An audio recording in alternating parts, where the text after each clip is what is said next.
Migrants, Salvini veut des garanties pour faire accoster un navire italien. Le ministre italien de l'Intérieur Matteo Salvini a réclamé mercredi des garanties avant d'autoriser un navire des gardes-côtes italiens à accoster dans un port de la péninsule avec une soixantaine de migrants à bord, réaffirmant la fermeté italienne sur ce sujet.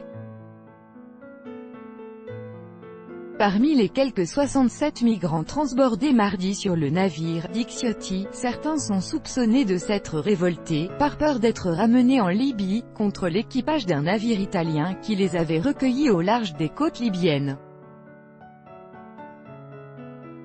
L'équipage du Thalassa a été contraint, après avoir reçu des menaces, de s'enfermer dans la salle des contrôles du navire, et appeler à l'aide le centre de secours en mer basé à Rome afin de dénouer la situation. Selon les médias italiens, pour le moment, pas de port pour le Dixiotti, a affirmé mercredi matin devant la presse Matteo Salvini, assurant que les éventuels auteurs de menaces ou d'agressions ne finiront pas à l'hôtel, mais en prison. Mais le Dixiotti devrait finalement être autorisé à accoster à Trapani, en Sicile. Une arrivée annoncée pour mercredi soir mais finalement décalée à jeudi matin, selon les médias. Depuis Innsbruck en Autriche, où il rencontre ses homologues européens, M. Salvini a réitéré mercredi soir qu'il n'autoriserait le navire à entrer dans un port italien qu'une fois seulement connus les noms de ces faux réfugiés qui finiront en prison pour leurs actions à bord du Thalassa, en poste depuis le 1er juin. M. Salvini, qui est aussi vice-premier ministre et chef de file de la Ligue extrême droite, a décidé il y a un mois d'interdire l'accès au port italien aux ONG qui portent secours aux migrants en Méditerranée, position qui marque la nouvelle ligne dure de l'Italie en matière migratoire.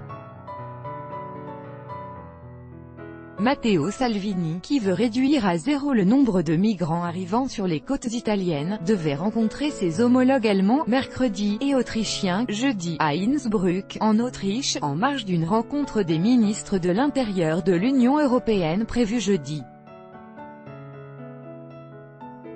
Après avoir bloqué les navires des ONG, il compte profiter de cette réunion pour demander à ses partenaires de ne pas diriger vers des ports italiens des navires actuellement en mission internationale en Méditerranée, la position de l'Italie étant de partager avec l'UE la gestion des flux migratoires.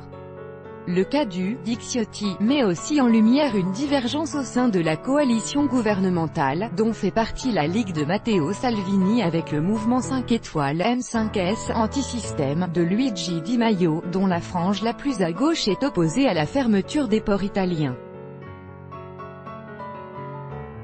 Luigi Di Maio, lui aussi vice-premier ministre et ministre du Travail, a d'ailleurs estimé mardi au sujet du Dixiotti que, s'il s'agit d'un navire italien intervenu dans une situation qu'il conviendra d'éclaircir, il faut donner suite et le faire débarquer.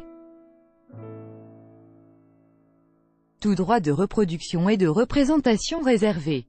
Copyright 2018, Agence France Presse.